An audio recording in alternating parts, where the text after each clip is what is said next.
Ya kalau pokok tinggi macam ini kurang lebih lah 2 orang itu 5 tan. Wah, 5 tan kali 80 ya Mas ya? Ya, Sudah 400. ya 400 kalau dirupiahkan sudah 4 kali 3 lah senangkera.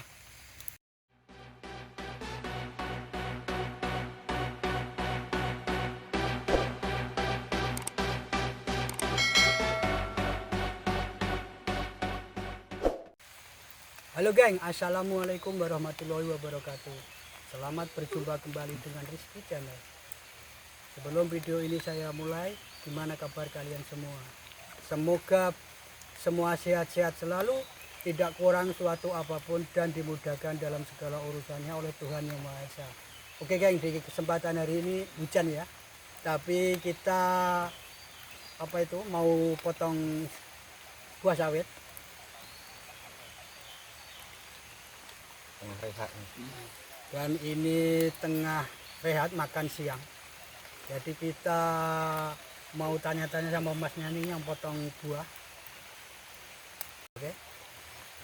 Oke geng. Di kesempatan hari ini saya mau memberi informasi atau memberitahu berapa gaji pemotong sawit atau pemanen buah sawit. Kebetulan saya ada di kebun ini tadi. Pasal saya pun tak kerja, jadi saya pusing-pusing tengah kebun, langsung jumpa yang memanen. Jadi saya mau tanya berapa gaji seorang pemotong sawit, buah sawit atau pemanen buah sawit yang ada di kebun Malaysia sini. Halo Mas. Ya, Hujan masih kerja Mas ya? ya slow-slow lah. Pasal kalau lebat tak boleh, tapi kalau gerimis macam ini masih boleh. Oh macam Jadi itu. pipe tak licin kan. Iya. Oke Mas, ini saya mau tanya Mas, Ya. pasal tentang sistem kerja itu bagaimana, borongan kah atau macam mana ya? Atau harian ya? Oh, kalau yang saya kerjain ini semua toke kira borong, kira tan kan. Bukan kira tan, bukan harian. Jadi kita pendapatan itu kira kalau kita kerja kuat ya dapat banyak gitulah. Asal kita kira tan kan. Dan 1 tan itu toke bagi berapa Mas? Dibagi berapa? 1 Nah, tan itu lah. tengok jenis pokok dia. Kalau macam ini 40 kaki 80. Wah, boleh tahan Mas. Nah, itu kalau yang rendah ada yang 70, ada yang 60. Sini tak tentu. Sini itu tak tengok kawasan, cuman tengok pokok tinggi rendahnya gitu. Dan 1 hari Mas, rata-rata lah. Itu dapat berapa tan Mas? Ya kalau pokok tinggi macam ini kurang lebih lah 2 orang itu 5 tan. Wah, 5 tan kali 80 ya Mas ya? Ya, Sudah 400. ya 400 kalau dirupiahkan sudah 4 kali 3 lah senangkera. tapi itu kan 2 orang, kita tak seorang kan, pasal ada yang nolak juga. Jadi kita kira 1 hari itu 1 orang boleh 200 ya, itu kurang-kurang gitulah minimal itu. 200 ringgit geng. Uang Indonesia sudah dekat 600 lebih. Gaji PNS pun kalah. Betul. Tapi ya kita kan kalau kak sini kan kira gaji segitu buat makan, isi minyak kan, kita bukan toke tanggung kan. Cuman kalau peralatan kerja semua toke tanggung. Kalau minyak motor kita makan, nah itu kita sendiri. Oh, jadi Itu kotor lah. Iya. 200 itu. jadi Tapi ya alhamdulillah masih boleh kirim kampung. Kira kita kalau jimat kan pengeluaran 50, nah yang 150 itu kirim dekat kampung gitu. jadi kalau 150 kira bersih ya Mas ya. Nah, kira bersih Ah. 150 itu. Jadi kalau ditukarkan uang Indonesia kurang lebih 500.000 lah, sudah oke lah. Tapi ya jangan itu dulu. Pasal kalau tim hujan kita cuti tak ada kemasukan. Iya. Jadi kita kan tak tentu kalau kerja macam ini kan. Kadang hujan lebat tak boleh kerja. Iya betul. Tapi kalau hujan gerimis-gerimis macam ini boleh lah. Itulah kalau tak hujan itu kita kalau boleh cari lebih. Nanti kalau tim hujan kita boleh rehat. Jadi misal kata kalau musim panas agak lebih banyak sedikit macam motongnya ya. Ya kemudian macam itulah. Kalau panas cuaca elok kan kita boleh balik sampai petang sikit kan. Jadi boleh lebih sedikit. Nah, kalau tim hujan kita tak boleh buat apa kan. Iyalah. Ini pun sudah terpaksa Mas ya. Hujan pun nekat. Pasal butuh ada ke kampung. tak boleh ditunda. Ya itulah, lagipun ini sudah pusingan, dah lambat semua. Kita kan kerja bukannya apa ya, kita yang ngontrol sendiri kan. Toke emang tak bising, tapi kita kalau banyak biji lebih lambat kita dapat duit. Asal sini biji harus kutip kan. Oh iya, biji harus dikumpulkan Nah, ya. betul. Oke Mas, sorry Mas, tadi saya melanjutkan pertanyaan saya tadi yang mula-mula tadi.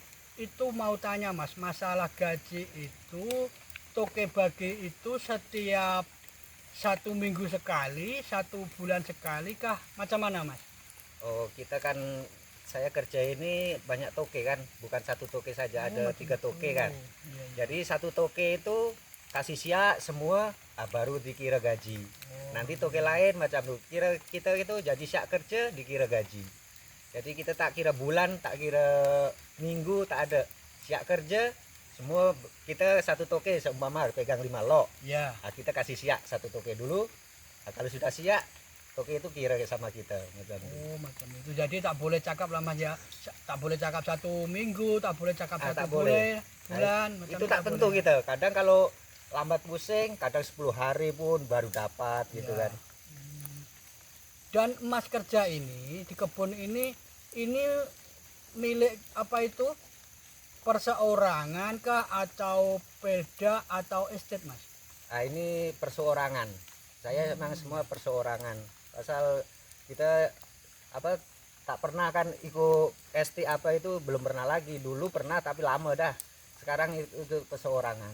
Pasal toke itu dia cakap apa nak buatkan permit. Nah, itu ada proses permit itu kita nak dibuatkan, itulah kita ikut sama toke ini. Oh iya iya.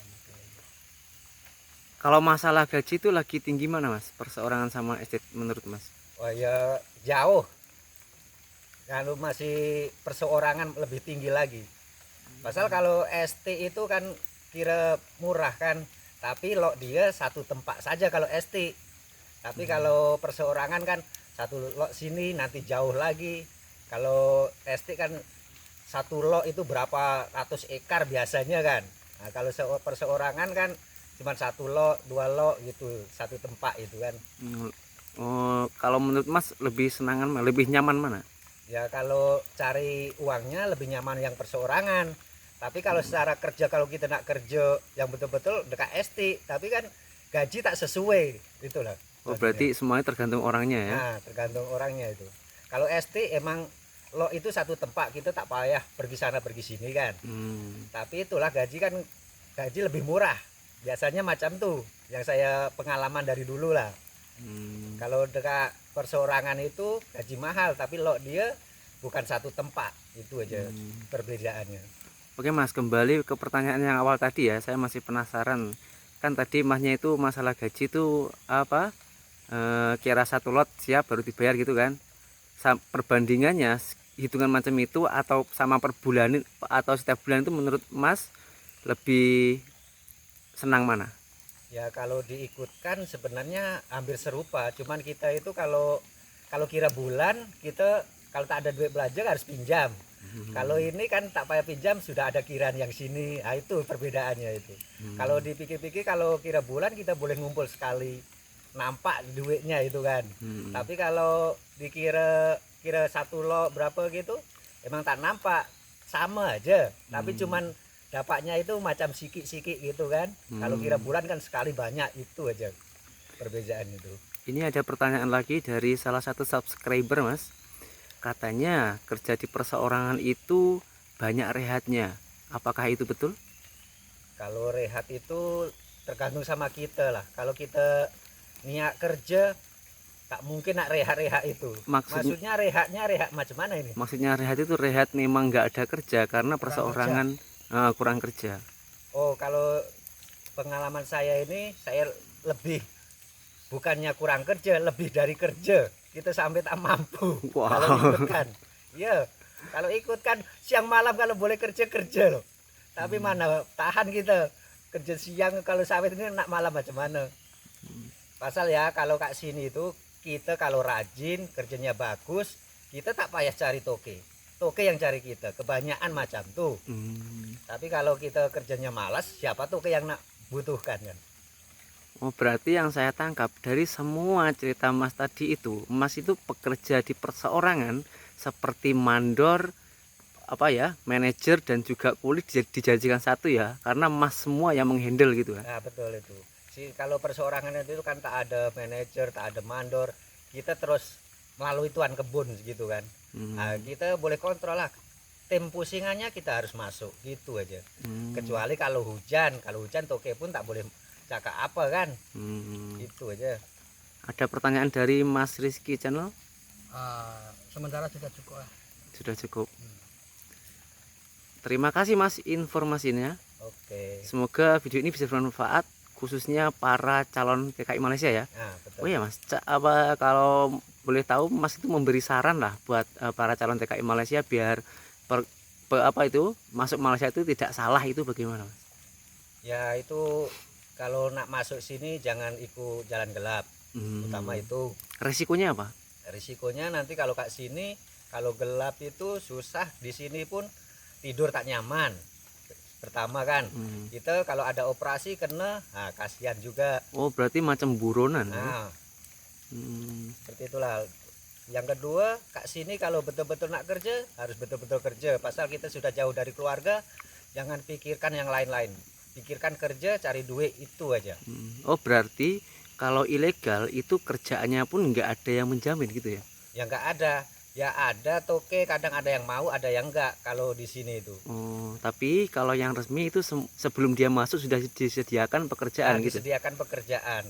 Tapi kalau apa anu itu tak resmi kan sekarang ada bukaan permit itu. Tapi kan bukaan Kak sini itulah kalau toke berani jamin, nah, itu baru boleh buat. Tapi itu tidak disarankan untuk para calon ya. Sekarang pun udah tutup kan.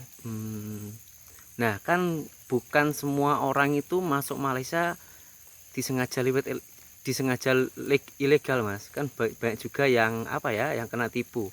Nah, saran Mas buat, kan otomatis Mas ini sudah berpengalaman ya kan.